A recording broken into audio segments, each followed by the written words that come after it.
you imagine if I used the F-bomb? You know what it would be? I tell people, it would be the electric chair. There's the childish nicknames. Very people who perpetrated the lies that I was an agent of Russia, like Adam Shifty Schiff and others. The crazy conspiracy theories. If you look for a job and you give up looking for that job because after 4 or 5 months you can't find one, you are considered statistically employed. We have this weird obsession with crowd sizes. This is the Rebel Alliance.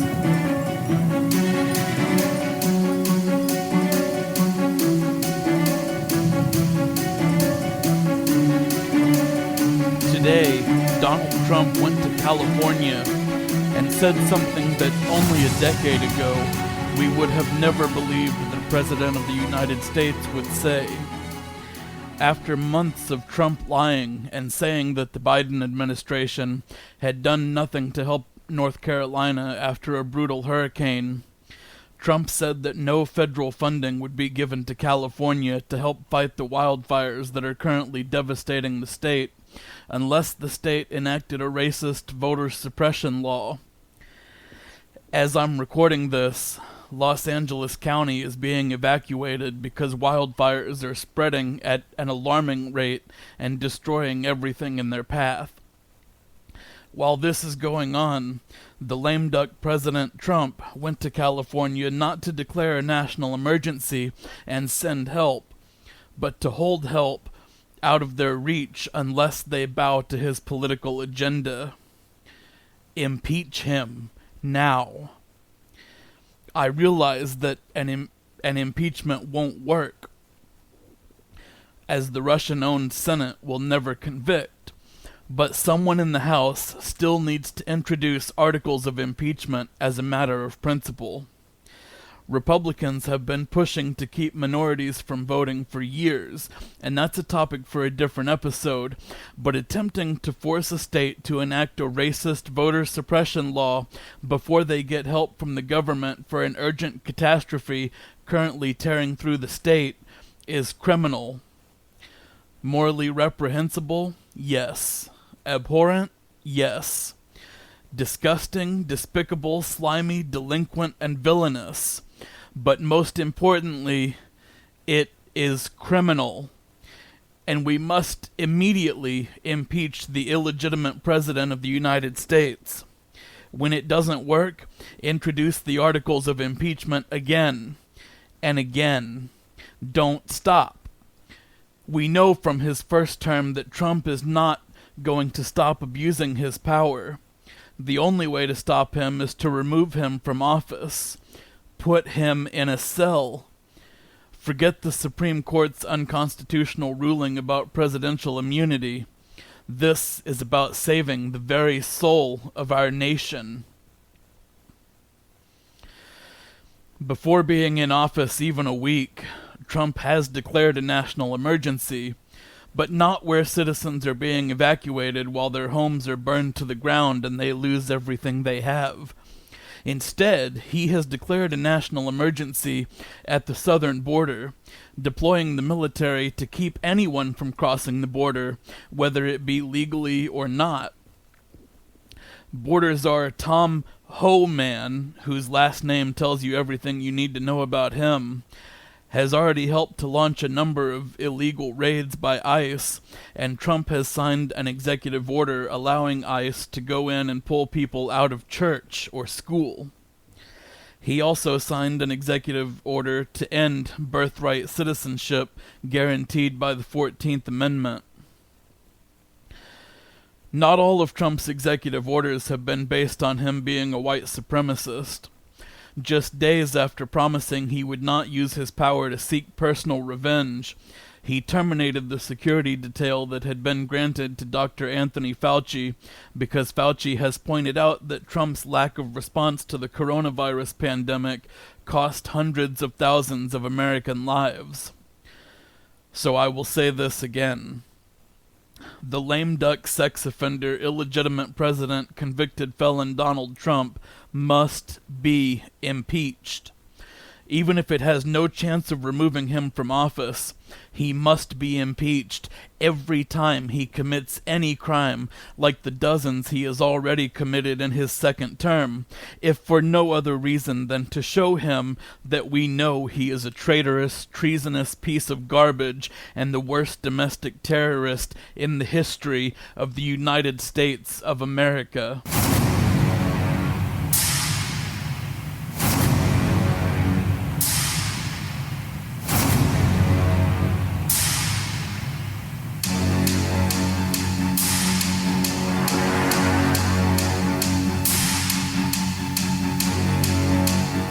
This entire episode has been rewritten at the last minute. What I'm going to discuss now are a few key points that were going to be the lead story until I heard about today's treasonous blackmailing of the state of California. At the inauguration of the illegitimate president on Monday, Trump appeared to be falling asleep at the podium during his whole speech. This is reminiscent of when he couldn't stay awake through his court appearances. The fact is, aside from being ineligible to hold the office, Trump lacks the physical and mental stamina to be the President of the United States. Next, Trump doesn't care about you. He doesn't care about wildfires or hurricanes or the southern border. The only thing Trump cares about is Trump. We have witnessed evidence of this over and over again, such as when he visited the parents of Laken Riley to make it look like he was concerned about what had happened to her. What he was actually there to do was deliver a signed picture of himself, and in the dedication, he spelled Laken Riley's name wrong. Every move Trump makes is either for his personal gain or to cover up his own corruption. He has thrown under the bus members of his own party, even his own vice president in his first term. And there is already work happening on legislation that would allow sex offender Trump to run for a third term or even just stay in office with no election. This is not because Trump even cares about being the president, but because the biggest thing protecting him from countless lawsuits is holding on to executive power. That, and the cowardice of judges like Eileen Cannon and Justice Juan Merchan.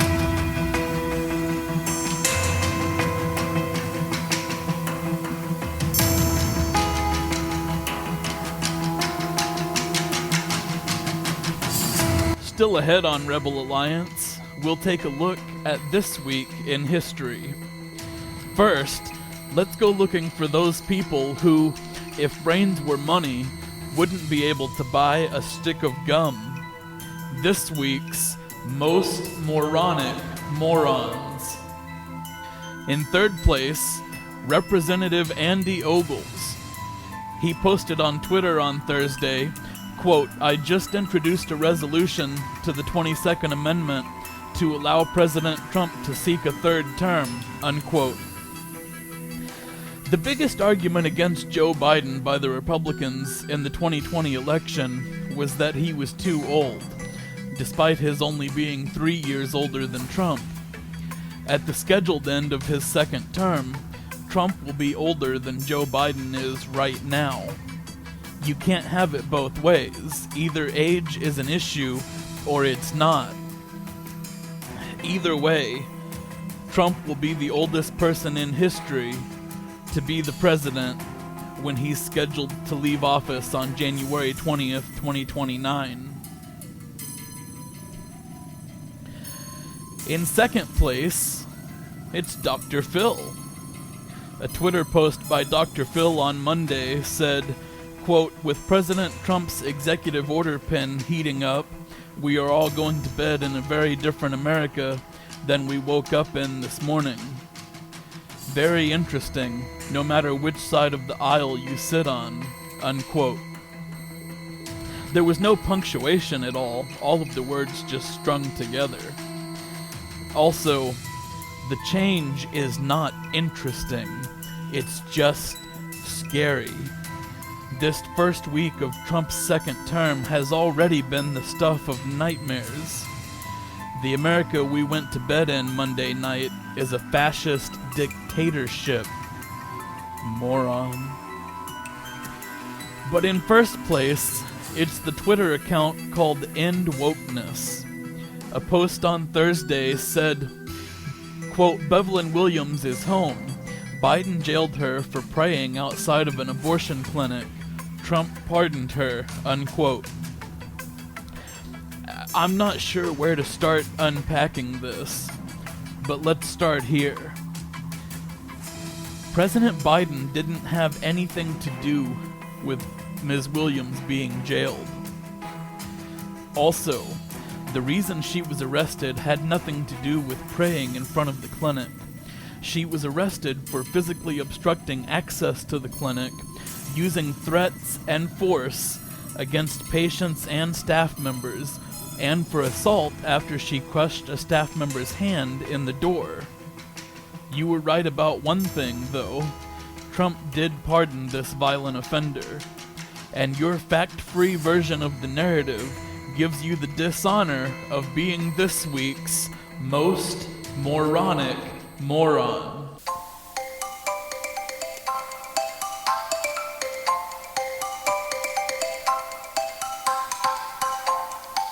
And now, a look at this week in history. On January 20th, 1971, Marvin Gaye's single What's Going On was released. The song originated when Ronaldo Benson of the Four Tops penned an early version after witnessing police violence against anti-Vietnam War protesters. The song was innovative for the Motown label at the time, as Motown had been defined throughout the 60s by feel-good songs by artists like The Temptations, The Supremes, and Smokey Robinson. Following the release of What's Going On, other Motown artists started recording more politically charged music. What's Going On would go on to become the fourth greatest song of all time, according to Rolling Stone. On January 21st, 2009, Toyota officially surpassed GM as the biggest car manufacturer in the world. GM was not the only American company struggling as a result of an economic recession caused by the policies of President George W. Bush. In the following years, GM could likely have gone out of business and caused hundreds of thousands of auto workers to be out of work. GM was saved by a bailout signed by President Barack Obama in 2010. On January 22, 1973, Roe v. Wade was decided by the Supreme Court. The court ruled in a 7-2 decision that a woman's right to choose an abortion was protected by the privacy rights guaranteed by the 14th Amendment. The legal precedent was rooted in the 1965 case Griswold v. Connecticut, which established the right to privacy involving medical procedures. On January 23, 1957, the Wham-O Toy Company introduced a new creation, aerodynamic plastic discs, and they called them Frisbees. The first version of the discs were created by Walter Frederick Morrison, who called his toy the Flying Saucer. The Wham-O Toy Company's creation was a plastic version of a tin pie pan. The idea for shaping it like a pie pan came from the Frisbee Pie Company after kids had started throwing empty pie pans at each other and yelling, "Frisbee." On January 24, 2006, the Walt Disney Company announced that it was going to purchase Pixar Animation Studios for $7.4 billion. By 2005, Pixar was a giant in movie animation, owing largely to its collaborations with Disney, including Toy Story, A Bug's Life, Monsters, Inc., and Finding Nemo. Although they shared a corporate umbrella, the two companies remained physically separate in order to protect Pixar's unique creative process.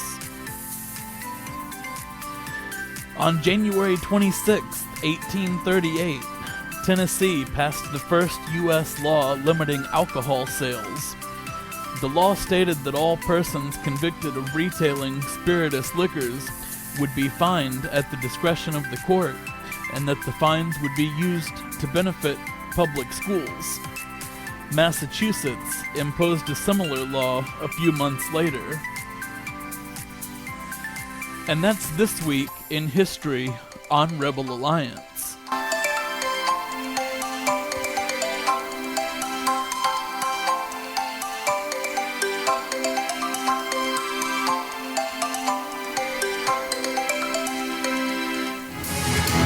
A quick scheduling note, I'm changing the day I upload new episodes from Wednesday to Friday.